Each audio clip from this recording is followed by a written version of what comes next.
Isa yan sa mga nakikitang banta sa malaparaisong lalawigan ng Surigao del Norte. Ipinag-utos na ng DENR na imbestigahan ang di manoy paglabag ng mga large-scale mining companies na siya raw sumisira sa kalikasan at naglalagay ng ilang buhay sa peligro.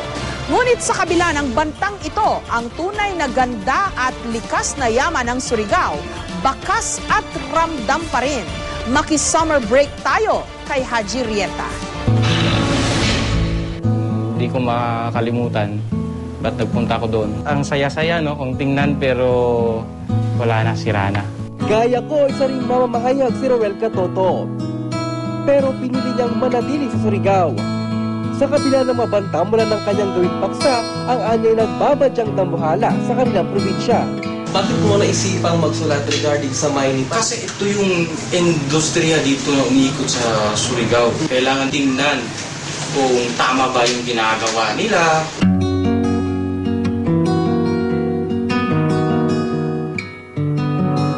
Hindi mahirap makita kung bakit gano'n na lamang ang pagmamalasakit ni Roel sa kanyang probinsya. Isang nagtatagong paraiso.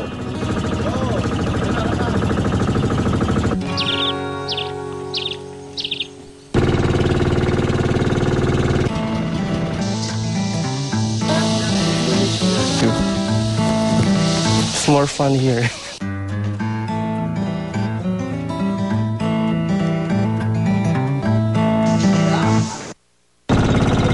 Na naghihintay lang na matuklasan.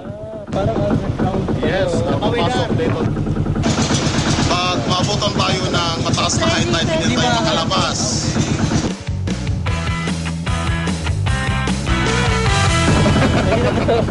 May kakaibang alindog.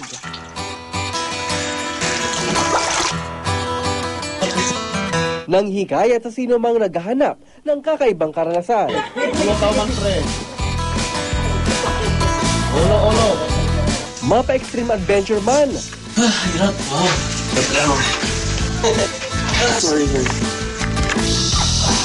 Ito, pwede din akong tumalon ng 12 feet. Gano'ng kalalim yun, ha? Ginakabahan ako, pero kaya yan. Game! I love you, Surigao!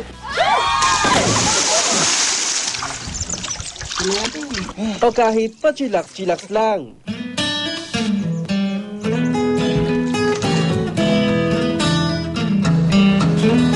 Sa mataman o sa bituka, Wala na pinakamalaki. Si baby, yan.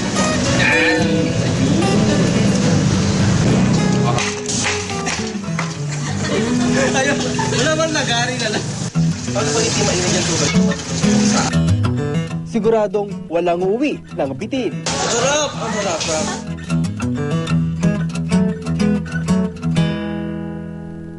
Ilang araw lang ako sa Surigao. Marami na akong naging kaibigan. Alright.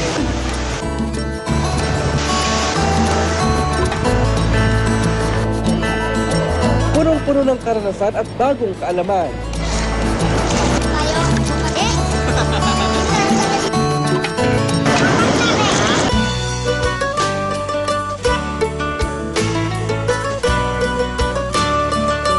Hangad ko ang tagumpay ni Roel sa kanyang ipinaglalaban upang tuwing summer break, may mga ganitong lugar pa rin tayong pwedeng balik-balikan.